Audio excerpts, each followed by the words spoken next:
play with numbers, and he's a very good reader and inspires everyone to read books. Please welcome T.M. Smith, and his title is Change Begins at the End of Your Comfort Zone. Change begins at the end of your comfort zone, T.M. Smith.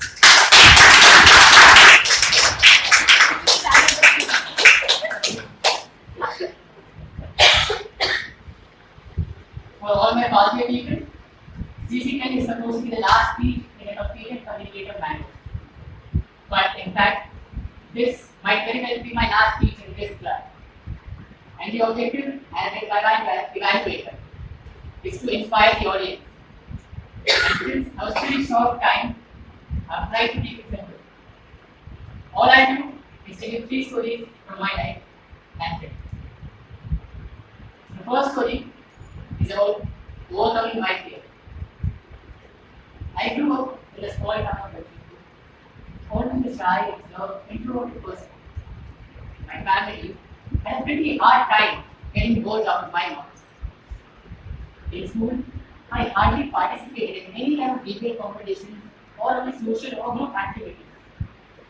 In my college, instead of talking to real people and making real friends, I was hooked on to virtual friends, the TV series.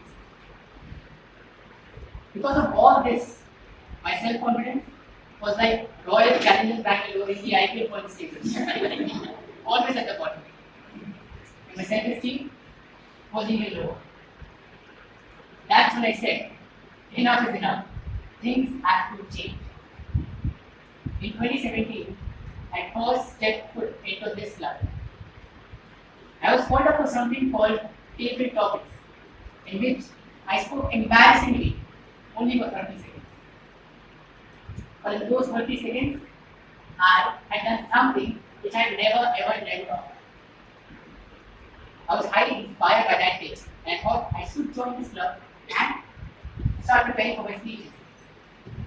Since I had already embarrassed myself, I didn't want to do it again. So I worked really, really hard my first speech. How many times you prepare your speech? 10? Any other number? 1. 1? Okay. 1, 2. I prepared 35 times. Oh, just to make it error proof. And guess what happened? I made a mistake in the very first 30 seconds of my speech. My legs were shaking. My heart was thumping. Sweat was pouring down my face. But I didn't stop. I didn't panic. Just went on and on and on, and completed the rest of my speech without any error. Since that day, I've delivered a dozen more speeches in different clubs, and in each speech, I've never ever made a mistake actually.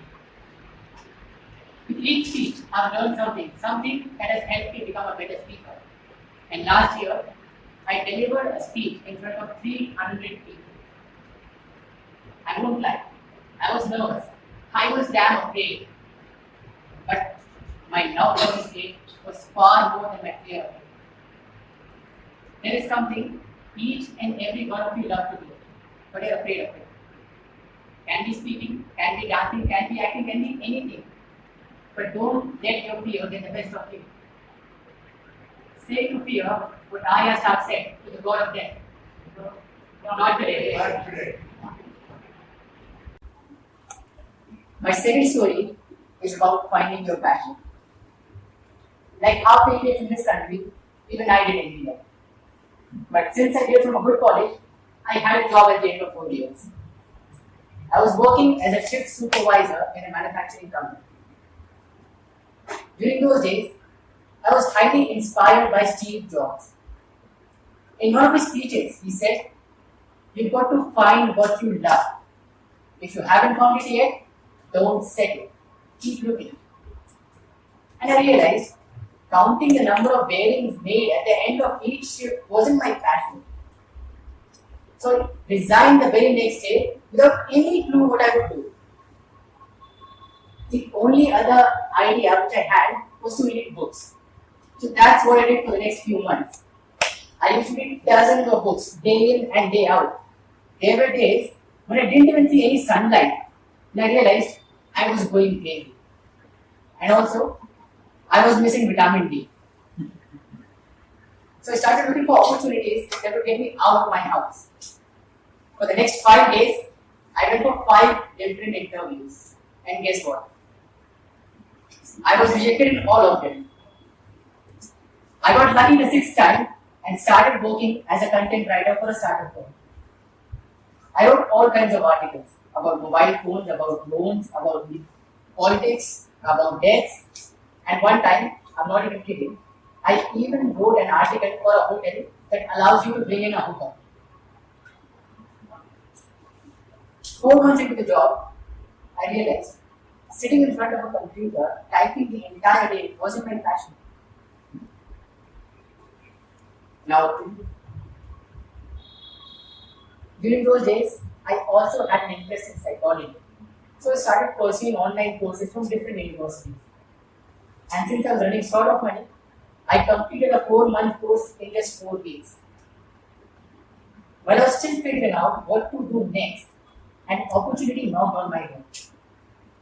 I was asked to be a volunteer trainer for a government college and teach students how to communicate.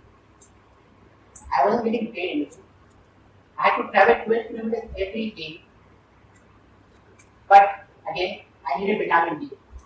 So I said yes. Next 2 months, I completely enjoyed the job. In fact, I liked it so much that I moved to Delhi to just work on a similar project. So, is this my passion now? I don't know. Let me tell you something.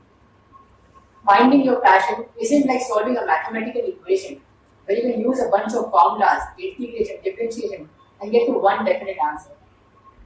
Life doesn't work that way. For something to be called your passion, there are 3 basic criteria. First, you must really love it. Second, you must be good at it, more than 95% of the world at least. And third, and more importantly, you must get paid really well for it. A combination of these 3 is pretty rare in this world. So don't chase passion. Instead, do things that you actually want to do. Do things even if you don't get paid for it, even if you have to travel extra for it, even if you have to work overtime for it, because that is what satisfies you inside. And please don't fall into the trap when someone says, "Beta, engineering ka lo, bahut scope hai." My final story is about getting out of your comfort zone. I did my schooling from Jamshedpur, but when the time came to appear for competitive examinations, I failed. Now I had 2 choices. Either stay in the same city or take a Vanvas and go to Kota, the hub of IIT JEE coaching. It wasn't an easy decision. I would have to leave the comfort of my home, the delicious food that my mom cooked, and move 2,000 kilometers away to a completely strange city. But I knew that was important. I went to Kota, and guess what? The very next year, I got into a good engineering college.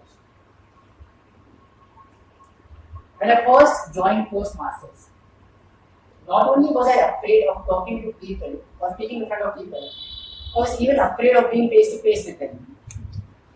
So guess what I did? I became the VP membership of Pine Club. No, it wasn't that bad. In the 6 months I served, we added 18 new members. Apart from that, I was too indecisive in my life, not knowing what to do. So guess what I did? I became the president of my club. You are just one decision away from having a totally different life. Your time on this planet is limited. So don't waste it living someone else's life. You won't get a second chance. Instead, do things that actually you want to do, even if you're afraid of it, because that is what will help you grow. You never change your life until you step out of your comfort zone. Change begins at the end of your comfort zone. Back to you.